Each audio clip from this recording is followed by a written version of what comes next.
Hi, everyone. This is Phil Travis.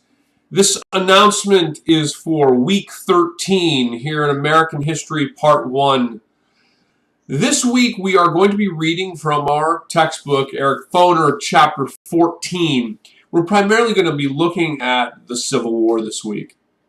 And we will be talking about the Civil War a bit next week, and then we'll be talking about the long-term ramifications of the American Civil War in weeks following. I have two lectures for you that I've done on the Civil War that I'd really like you to watch. One of those lectures is on the outbreak of the Civil War, so it's the year 1860, the election, of course, of Abraham Lincoln. Of course, that election occurring amid a threat by southern states, particularly in the Deep South, that if Lincoln was elected, they would secede from the Union. Lincoln, of course, was not running on a platform to abolish slavery. Abraham Lincoln was running on a platform to limit the expansion of slavery. The South, actually, the 10 southern states that seceded, Abraham Lincoln was not even on the ballot in the states that would become the Confederate States of America. And of course, the Democrats at the time, you had Southern Democrats, and then you had Northern Democrats. But the Democrats were the truly national party of the age. And the Democrats at the time had basically fractured their own party. Southern Democrats refused to support Stephen Douglas, who was the Democrat from Illinois.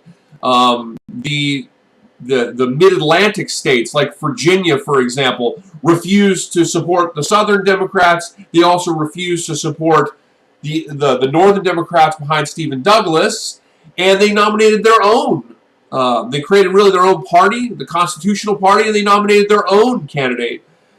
So the election of Abraham Lincoln in 1860 was pretty much assured by the fragmentation of the Democratic Party, because you had three candidates really that more or less represented what would have been the Democratic Party run against Abraham Lincoln, who was a Republican candidate who had been left off the ballot in the South and really was only going to represent the northern areas and the Midwestern areas of the United States as the Republican. And so when you think about the origins of the Civil War, that's something to really think about, that the Deep South states particularly pledged to secede if Lincoln had been elected.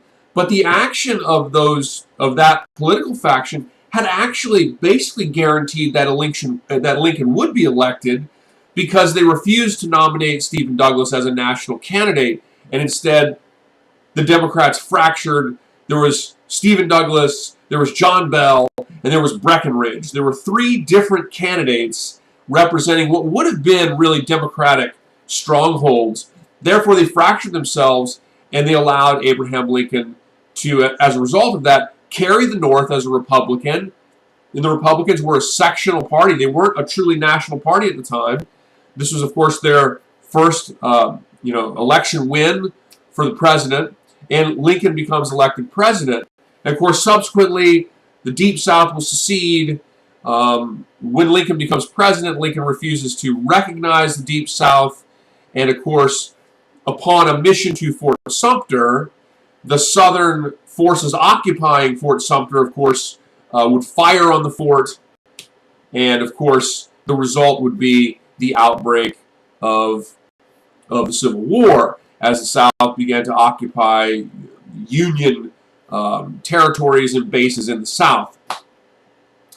So we're going to talk a little bit about the outbreak of the Civil War. I also have a lecture on the realities of the Civil War, the technology of the Civil War. What was the conflict like in the Civil War? What was the fighting like? What was the experience for soldiers in the Civil War?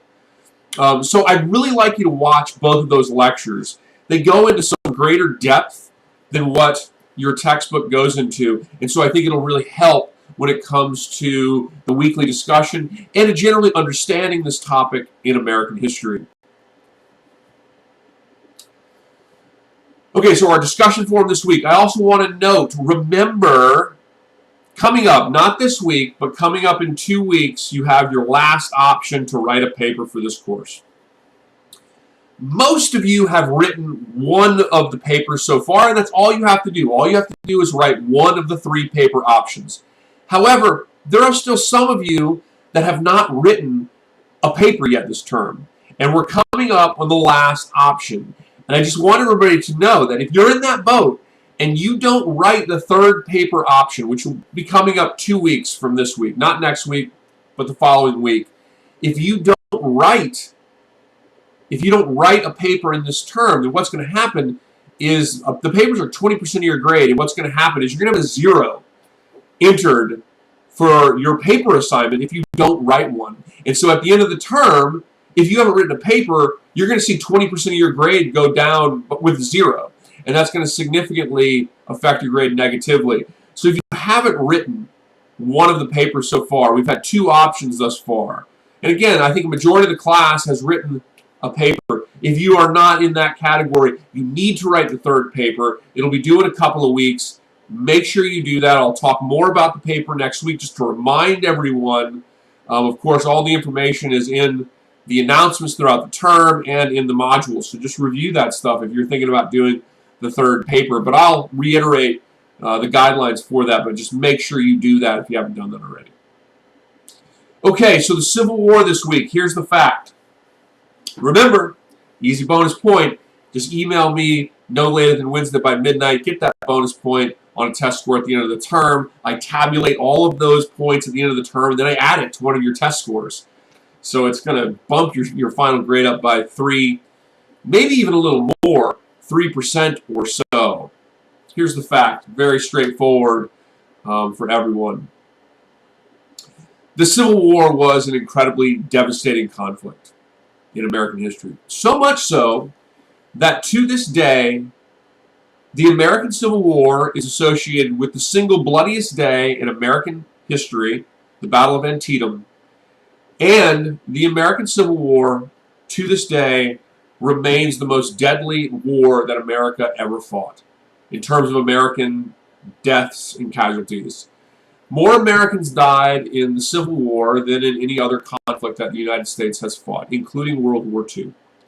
Over 700,000 Americans from the North and the South and the Union and the Confederacy lost their lives in the American Civil War. So the fact is this week, the American Civil War is an incredibly, incredibly deadly industrial conflict.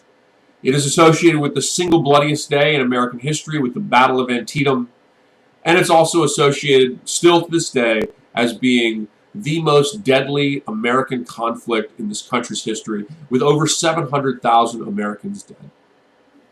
Let's have a great week, everybody. Let me know if you have any questions, and I'll see you in the discussion forum.